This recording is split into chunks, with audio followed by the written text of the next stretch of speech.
The first core exercise we're going to do is what I call Russian twist, which can be very different from what's now called the Russian twist. This involves using a stability ball, and we're working on the rotation of the upper spine, not the lower spine, where the modern day Russian twist is more about twisting the lumbar spine. The reason we want to rotate or twist the upper spine is we want the thoracic spine to turn, not the lumbar spine. A lot of people have a lot of restriction in their thoracic spine and don't rotate as well there. Therefore, they have to rotate more in their lumbar spine, which puts more stress on that part of the spine. So this exercise is to increase mobility and strength in the way we rotate the upper spine. Now, as you were just seeing I was doing there, we can do it sitting upright, arms up front, and we're going to rotate to each side without the head turning and the lumbar spine. So my hips aren't turning, my head's not turning, all the turning is coming from the thoracic spine. Now, if that's not challenging, we can go to the next level, which we roll forward on the stability ball until our head and shoulders are on the ball. And then we're going to do is rotate like we were sitting upright, onto the shoulder, back to the center. So the other side. So you can see I'm not turning or dropping my hips, they're staying up. And all I'm doing is turning upper spine. So I roll onto the shoulder. Then I go back slowly, controlling the movement. I just don't snap back. So control the movement in both directions. If you find that okay, then we can load the exercise. So either using a dumbbell, or I've got here a medicine ball, 8 kg medicine ball. Roll forward, rotate. Now the extra weight and the long lever is going to make it more challenging. That is the Russian twist.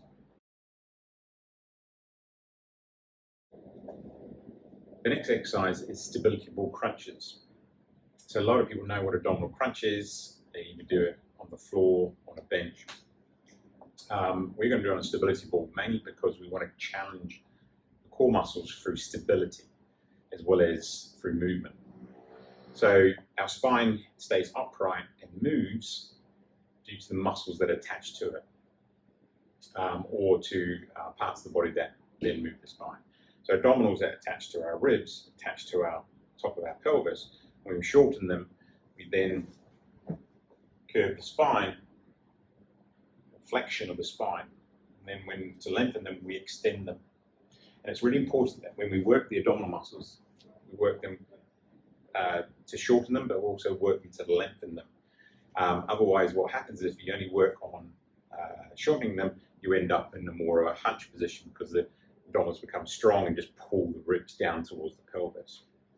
Now, the crunch is going to work that one movement from ribs to pelvis, and the next exercise I'm going to show you, which is reverse crunches, is going to work the opposite.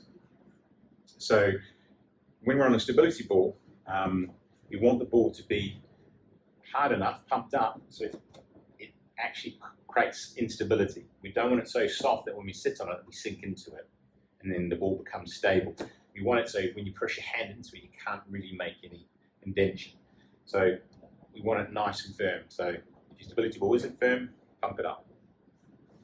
So to get in the right position to make my core muscles work harder, I'm going to walk forward and lay back until my lower back is on the ball.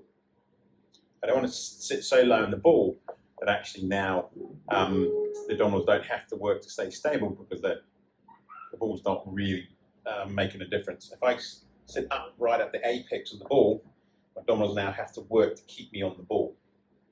You might want to start with a wide stance, but if you want to really work on core strength, you want to bring the feet close enough together that you feel a little bit unstable. And in that position, all you're going to do, cross your arms across your chest, or you can have them up behind you, depending on how hard you want to make it. And we're just going to flex the spine and then drop back down.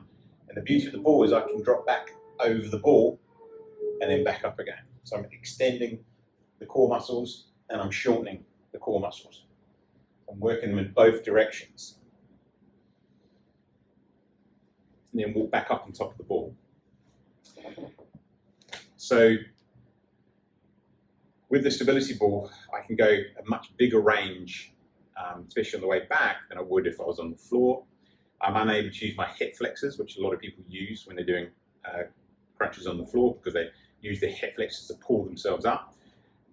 On the ball, we're just using our abdominal muscles to do the work, which again will give you better results and quicker, because you're not using other parts of the body.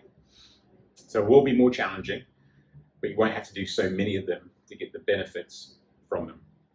So another way of doing it, instead of just going in one plane of movement with the crunch, we can go what we call diagonal. So we're working different parts of the abdominals, known as the obliques, but the same position we have on the ball. The only difference now is when I make a flexion, I'm going to come across the body. So a diagonal movement from my shoulder over to the opposite hip. So I'm shortening the core, but in a diagonal movement. And then of course the other side. I call this the spear chuck. It's just like if you would throw a spear, you come up and throw. So you're flexing and extending the spine to get that diagonal movement. So again, very similar exercise to the crunch, but just that diagonal movement to incorporate the obliques. But that is the stability ball crunch and stability ball, what I call spear chuck or oblique twist. In the last exercise, we worked the abdominal muscles from the rib cage down to the pelvis. So we're pulling in one direction. In this exercise, known as the reverse crunch with stability ball, we're going to create the movement starting from the opposite direction, so pelvis to ribs. And that's really important because the lower abdominals don't get worked as much. And they're really important because they hold the pelvis up. If the pelvis starts dropping forward, then what we end up with is an arch in our lower back, which isn't great for back health. So we want to make sure our abdominals are strong enough, our lower abdominals, so when my pelvis is tilting too far forward, and therefore the arch in the back, it's strong enough to pull my pelvis up at the front, and so it drops at the back, reducing the curve in my spine. The exercise I'm going to show you here, because we're using stability ball, is quite technical, but it is very effective. And if you don't succeed first, keep trying at it, you will get better at it. But it is a challenging exercise because it's a hard area to really target. So the best way to get onto the ball, I find, is put one leg up onto the ball, so your shin's on the ball, your foot's just over the other side, bring the other one up. So you're in a push-up position. And what you're going to do is you're going to bring the knees down towards the floor, then up into your stomach so you get a curve in the spine. And that's really important. You want to put knees towards the floor and then bring them up into your stomach. Otherwise, what you end up doing is just using your hip flexors to bring the ball in. You're not really getting any flexion of the spine. We want to get that flexion in the lumbar spine area.